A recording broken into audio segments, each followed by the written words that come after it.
All right, guys. So the advice of today is don't listen to your coach. Horrible advice, guys. I'm just messing around. Please listen to your coach. They plan stuff out for you. They care about you. So, we care about you guys because I'm also a coach. And let's get it. That's not what we're talking about today. Today was one of the first days that I started on sparring. I guess, but it was more of a moving around. Let's call it that. Today I was moving around with a couple of the guys, and I was a little bit too stiff and not having fun. Into the last rounds, I started having fun. And by the way, I did 6 rounds that I'm pretty proud of. But I also been working hard. It's been like 2 weeks that I've been training. Today, like I said, it was the first time that I moved around, sparring, and so I was having fun. And it's a good thing that today I realized that sometimes that's what the fighter needs. The fighter needs to have fun. So and I'm one of them. When I see the fighter feeling himself a little bit too much, like you always tell him, hey, go back, pick up your hands, do this, do that. But it's okay to have fun sometimes, and I realized today when I started having fun, when I started moving around, when I started trying different things, I started landing punches. I started I guess feeling myself, and so that's the advice of today, I guess.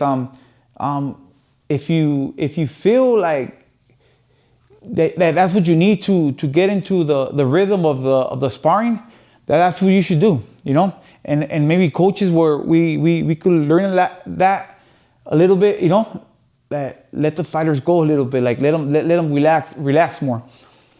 For example, a combination that I really like is when people switch. When people switch, coaches go crazy. They get so mad. So if I'm here and I switch my stance, I remember when I was a kid, they used to just scream at me, right? So I switch it, but I really like it because I'm here, and I switch my stance, and I switch it again, and I land a couple punches that I wouldn't land if I didn't did that, or if I didn't try it, I guess, because sometimes trying new things makes you realize you could actually do stuff, and so that's my, I guess, the advice for today, I guess. But and moving on with the training been good, and I still owe you that video when I introduced with my whole family, and I guess we talk about the plans. We're gonna talk about how much money we're gonna invest on this YouTube channel.